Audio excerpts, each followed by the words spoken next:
பொது விநியோக திட்டத்தின் கீழ் ரேஷன் கடைகளில் அத்தியாவசிய பொருட்கள் பொதுமக்களுக்கு தங்கு தடையின்றி விநியோகம் செய்யப்படும் என்றும் நீர்நிலைகளில் உள்ள ஆக்கிரமிப்புகள் அகற்றப்படும் என்றும் குடிநீர் தட்டுப்பாட்டினை போக்க தமிழக அரசு நடவடிக்கை எடுத்து வருவதாகவும் முதலமைச்சர் திரு எடப்பாடி கே பழனிசாமி தெரிவித்துள்ளார்.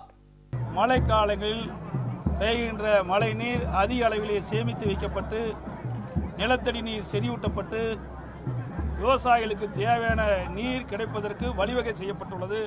இதனால் விவசாயிகள் பெரிதும் பயன்பெறுவார்கள். மேலும் இத்திட்டத்திற்கு கூடுதலான நிதி ஒதுக்கீடு செய்யப்படும் என்பதையும் இந்த தருணத்திலே தெரிவித்துக் கொள்கின்றேன். ஆறுகளும் தூர்வாதற்குண்டான நடவடிக்கை அரசு மேற்கொள்வதற்கு பரிசீலித்து வருகிறது. இப்பொழுது தொடர்ந்து அங்கங்கே ஆக்கிரமிப்புகளை அகற்றப்பட்டு வருகிறது.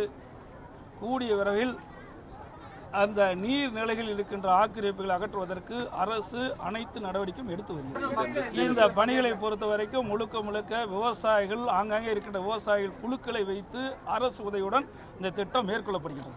புறநகர் பகுதியிலும் சரி, மாநகர பகுதியிலும் சரி, நகர பகுதியிலும் சரி, குடிநீர் பிரச்சனை போக்குவதற்கு நிதி ஒதுக்கீடு செய்து போர்க்கால அடிப்படையிலே எங்கெங்கெல்லாம் குடிநீர் பிரச்சனை இருக்கின்றது தெரிவிக்கின்றார்களோ அங்கெல்லாம் உடனடியாக அந்த குடிநீர் பிரச்சனை போக்குவதற்கு நடவடிக்கை மேற்கொள்ளப்பட்டிருக்கிறது. அதற்கு தேவையான நிதியும் ஒதுக்கீடு செய்யப்பட்டிருக்கின்றது.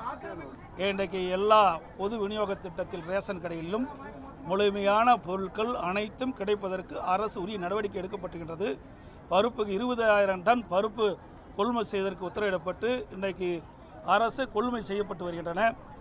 அதேபோல் இன்றைக்கு பாமாயில் அனைத்து மக்களுக்கும் அனைத்து ரேஷன் கடைகளில் குடும்ப அட்டைதார் அனைவருக்கும் பாமாயில் கிடைப்பதற்கும் அரசு உரிய நடவடிக்கை எடுக்கிறது. அதுக்குண்டான டெண்டரும் வழங்கப்பட்டு அது நடைமுறைப்படுத்தி விரைவாக அத்தனை குடும்ப அட்டைதாரர்களுக்கும் பருப்பும் பாமாயிலும் வழங்கப்படும்.